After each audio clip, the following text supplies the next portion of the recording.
ભણશે ગુજરાત આગળ વધશે ગુજરાત અને સ્માર્ટ સ્કૂલ મોડલ સ્કૂલની વાતો કરતી ગુજરાત સરકારના દાવા સાવ પોકળ સાબિત થયા છે કારણ કે ખેડાના માતર તાલુકાના શેખપુર ગામમાં કંઈક એવા જ દ્રશ્યો નજરે પડી રહ્યા છે। 12 ડિસેમ્બરના રોજ જર્જરિત શાળામાં પોપડા પડતા બે બાળકો ઇજાગ્રસ્ત થયા હતા જેને લગભગ 6 મહિના જેટલો સમય વીતી ગયો હોવા છતાં પણ બાળકોના અભ્યાસ માટે બેસવા માટે કોઈ જ વૈકલ્પિક વ્યવસ્થા ના કરવામાં આવતા બાળકો બહાર અભ્યાસ કરવા માટે મજબૂર બન્યા છે। ત્યારે આવા બાળકોને ક્યારે સારી શાળા મળશે તે પણ સવાલ છે। થી જ્યારે ડિસેમ્બરમાં સ્કૂલમાં પોપડા પડ્યા અને એમાં 3 થી 4 વિદ્યાર્થીઓને ઈજા થઈ હતી।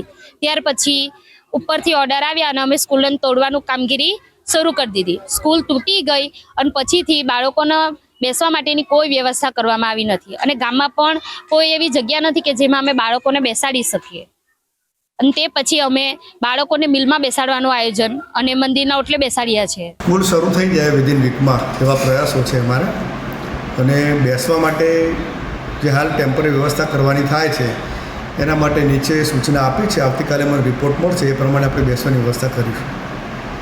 સાહેબ છેલ્લા 6 મહિના પહેલાં મકાન જર્જરિત થયું હતું, ત્યારબાદ બાળકો ખુલ્લામાં ભણી રહ્યા છે તેઓ ગ્રામજનો આક્ષેપ કરી રહ્યા છે।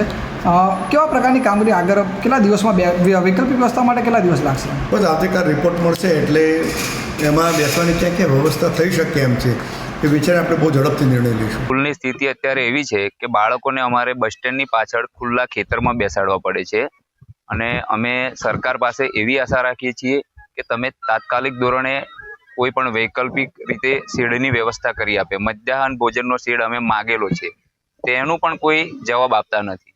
હવે અત્યારે ચોમાસું નજીક આવી ગયું છે, વરસાદ તૈયારીઓમાં છે, અમારે આ બાળકોને ભણાવવા ક્યાં?